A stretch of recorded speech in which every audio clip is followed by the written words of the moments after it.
Members of the Robinson-Huron Treaty, along with the Anishinaabe Nation, Chiefs of Ontario, Association of Iroquois and Allied Indians, and the Anishinaabe Nation, are hoping for a big turnout at their rally against Bill 5 on Monday. Speaking on behalf of the Robinson-Huron Treaty Nations is former Batchewana First Nation Chief Dean Sayers. There'll be culture, there'll be dance, there'll be drums, there'll be ceremonies, all in anticipation of some of the action that might be on the horizon from our people in opposition, in concern of Ontario's overreaching into legislation that will have a detrimental effect on our way of life. First Nations in Ontario say Bill 5, which aims to create special economic zones where projects and companies would be exempt from certain laws and regulations, tramples on treaty rights and environmental protections. Sayers points out that a one-size-fits-all approach to government bills concerning development in treaty areas will not work.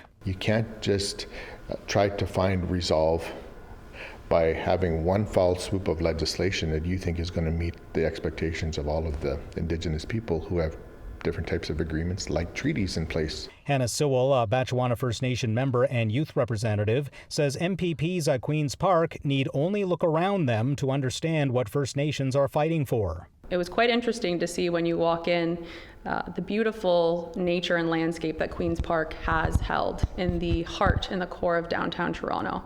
And I hope that they can acknowledge that First Nations are trying to ensure that everyone has access to a beautiful walk on their way to work like Doug Ford does at Queen's Park. Moose Cree First Nation Chief Peter Wesley says his community is concerned about the bill as they are within the Ring of Fire assessment area, an area which is rich in critical minerals. Most of us live on an island and we cross the river daily and we see the impacts like the rivers drying up, and they're concerned about development, but they're willing to talk about it, but it has to be in a mutual understanding on how best to do this. Legal counsel for Moose Cree says if Bill 5 was to move forward unchanged, there could be legal ramifications. There really is no indication of how the government would assess projects and discharge their duty to consult and accommodate First Nations affected by projects.